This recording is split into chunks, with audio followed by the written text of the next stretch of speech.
I'm gonna show you how to check the salt level with your Pentair EasyTouch and your Pentair salt chlorine generator.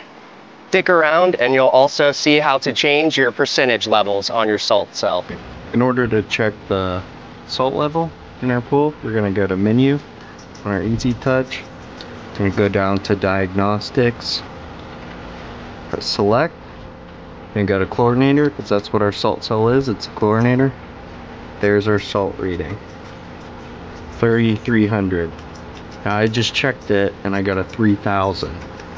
So we're gonna add a bag of salt just to give us a little bit of leeway. The salt, they're not always 100% accurate.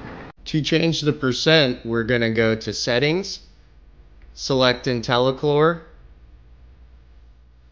use the over arrows to hover over the percentage and up and down to change the percent.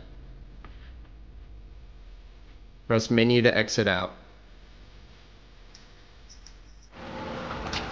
See, now it's back to green.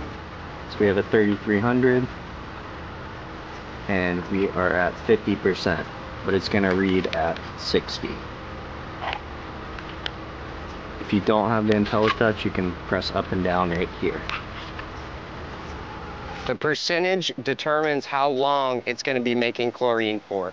At 100%, it's going to run as long as the timer or the pump is running.